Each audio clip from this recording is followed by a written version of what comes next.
एक समय की बात है। एक छोटे से कस्बे में एक संयुक्त परिवार रहता था। इस परिवार में थे आयुष, उसकी मां शारदा देवी और अब नई बहू रमा। रमा पढ़ी लिखी, आत्मनिर्भर और समझदार लड़की थी। शहर में पली बड़ी थी और उसकी सोच थोड़ी आधुनिक थी।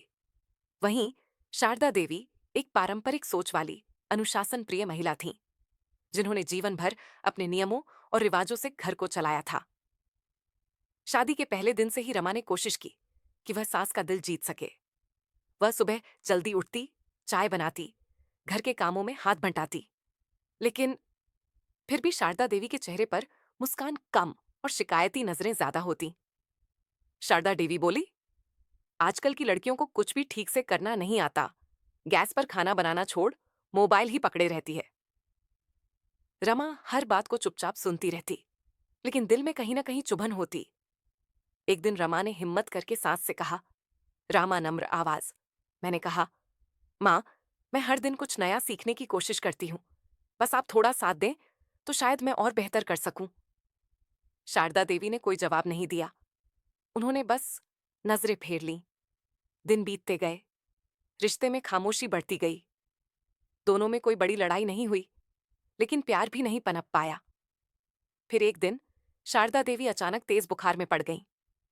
डॉक्टर ने आराम की सख्त हिदायत दी। उस दिन से रमा ने पूरा घर संभाल लिया।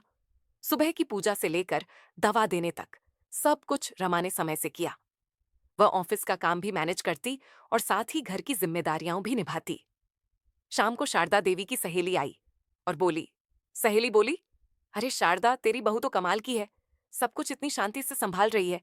आजकल ऐसी बहुएं किस्मत वालों को मिलती हैं। शारदा देवी की आंखें भर आईं। पहली बार उन्हें रमा के अंदर की मेहनत, सहनशीलता और अपनापन साफ नजर आया। रात को उन्होंने रमा को पास बुलाया। शारदा देवी भावुक होकर बोली, बेटी, शायद मैं तुझे समझने में देर कर गई। तू बहुत अच्छा कर रही है।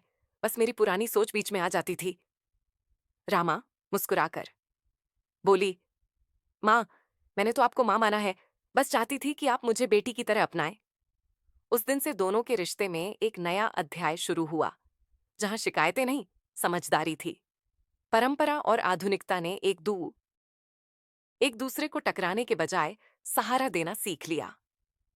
शारदा देवी ने अब रमा की हर बात में कमियां नहीं, अच्छाइयां देखनी शुरू कर दी। उन्हें यह समझ में आ गया था कि जमाना बदल चुका है और नई पीढ़ी की सोच को अपनाना ही समझदारी है। अब सुबह की शुरुआत एक साथ चाय पीने से होती, जहां रमा अपनी ऑफिस की बातें बताती और शारदा देवी अपने पुराने अनुभवों से उसे जिंदगी के सबक देती। कभी रमा उनके साथ मंदिर जाती, तो कभी शारदा देवी उसके साथ वीडियो कॉल पर उसके मायके वालों से बात करती। एक दिन रमा ने एक छोटा सा सरप्राइज दिया। उसने शारदा देवी का जन्मदिन पहली बार इतने धूमधाम से मनाया कि सारा मोहल्ला दंग रह गया। शारदा देवी की आंखें फिर भर आईं, लेकिन इस बार आंसू खुशी के थे। शारदा देवी ने सबके सामने कहा, आज मैं गर्व से कह सकती हूं कि मेरी बहू नहीं, मेरी बेटी है रमा।